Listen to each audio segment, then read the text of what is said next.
Hi, everyone, and welcome to this episode of Ignition Time. Small businesses are struggling to hire across the country. Welcome to this episode of Ignition Time, and I'll tell you why this is so important and why it has it has critical implications for the future of the economy and for the ability of the economy to recover.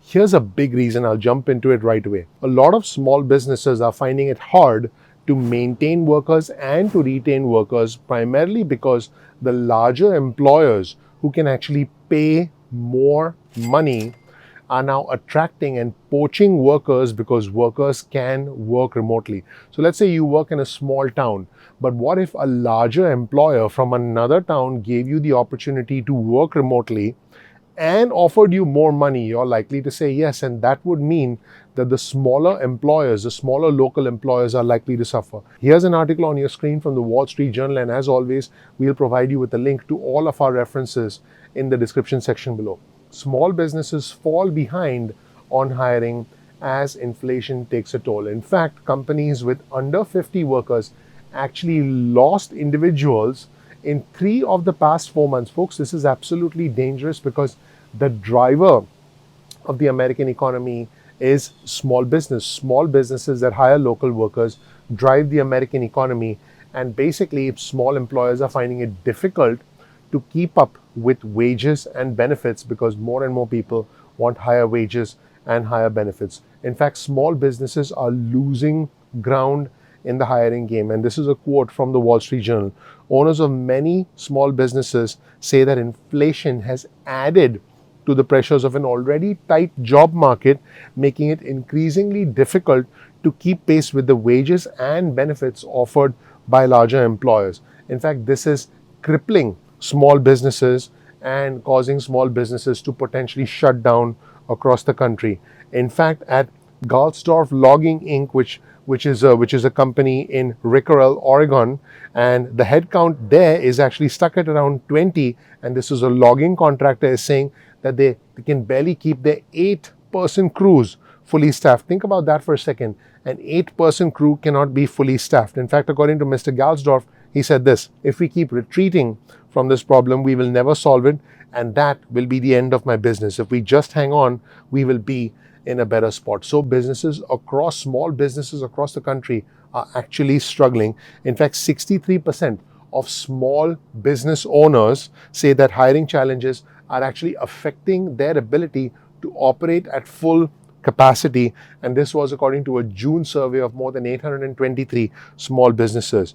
And so think about this for a second. Small businesses, the backbone of the American economy, they simply are not able to hire. And at the same time, some large companies saw significant growth during the pandemic, and now larger companies are also now not only are they poaching employees from smaller employers, but they're also taking a more cautious approach towards hiring. And this, by the way, may create opportunities for small employers to boost their ranks. According to the ADP chief economist Nella Richardson, small firms are still playing catch up, and if the economy weakens, small firms are also likely to change their hiring plans. So think about this for a second. Small businesses are continuing to hire, large businesses are taking a cautious approach, and if small businesses also start to take a more cautious approach, the jobs will be gone. And that is why you need to be aware of this. And I'll actually give you a solution towards the end of this video if you're out there looking for jobs. So make sure you watch this video all the way to the end. But again, the fact that small businesses could potentially go out there and potentially stop hiring is a very scary proposition indeed. So let's move on to part 2 of the video. As you can see, the sun is shining on me. The sun is to my left, shining right on my face. All right, so here's what's going on, everyone. Like companies of all sizes, small businesses are spending more to attract and retain workers. 76% of small business owners say they had boosted wages in response to labor market challenges, while 44% reported adding employee benefits. Now, what this means is that small businesses are doing absolutely everything in their power to attract workers. They're offering not only wage increases, but they're offering all sorts of benefits as well to try and get people to come in and work for them. And guess what?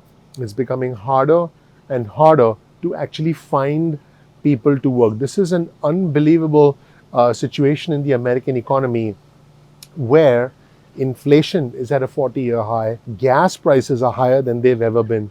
We've finally started to recover from the pandemic, but it's almost like the world is going crazy and people don't want to work because people are now becoming more and more. Uh, I don't want to use the word fussy, but people are becoming more and more precise, more and more particular about the kind of job that they want, and they don't necessarily want to go back and work with the small employers that they worked with before. A lot of individuals, specifically individuals in travel, leisure, entertainment, and hospitality, decided to quit at the end of the pandemic. A lot of individuals who worked with employers for 20, 30, 40 years have now started to say, hey, guess what? I don't want to do the same job anymore. I want to do something different. And what that's doing is creating a very strange situation in which a lot of individuals are having essentially a new beginning, a new career. I don't know if you guys can hear the birds, but it's really nice being out here. But a lot of individuals have a new career. A lot of individuals are wanting to do something new, wanting to essentially learn new skills, work with new employers, work remotely, have more job flexibility, have more time with their family. Essentially, individuals want to do new things, and this really is a new American economy. I have a question for you, my viewers and subscribers. Are you one of those individuals who is not going back to your previous employer? Are you one of those individuals who has essentially been poached, who essentially has been pulled away from your small employer? Or have you essentially decided, hey, I'm not going back to the job I did for a long time before the pandemic? The funny thing about the pandemic and the funny thing about the world today, because the world has changed dramatically in the past 2.5 years, the funny thing about the world today is what used to be the old normal is no longer the new normal. In fact, there is no new normal because we're all searching. We're all looking for something new. We're all expanding to new frontiers, which is a good thing in many ways, but it's a bad thing for the old economy.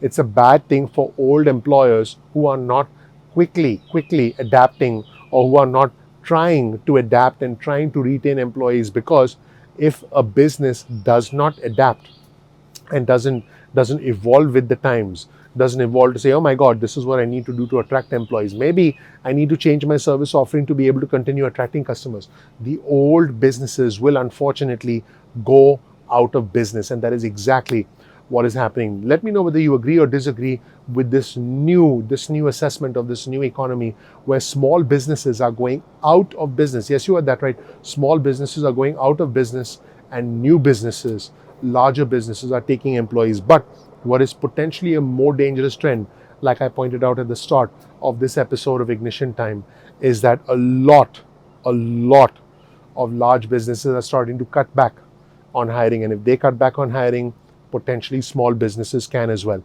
And if that happens, we could see a very deep, a very scary, a very dangerous form of unemployment. Not pandemic related unemployment, but more of an economic structural related unemployment that could lead to a lot of low skilled workers being left behind, potentially permanently. I hope that doesn't happen, but that is a real risk to the American economy in the future. Let me know what you think in the comment section below. My name is Dr. Nitin Chhoda. Thank you so much for watching this episode of Ignition Time. Please click the like button. Please click subscribe. Please enable notifications. I want you to know I work very hard on this channel, and I'll continue to do that as long as you support the channel. How can you support the channel? Click like, click subscribe, enable notifications. Tell your friends and family about Ignition Time. Thank you so much for watching. This right here is a little bit of information about me. You'll learn more about who I am, what my journey has been like, and why you should listen to me. Thank you so much. I appreciate you. I'm looking forward to seeing you in the next episode of Ignition Time. Take care. Bye.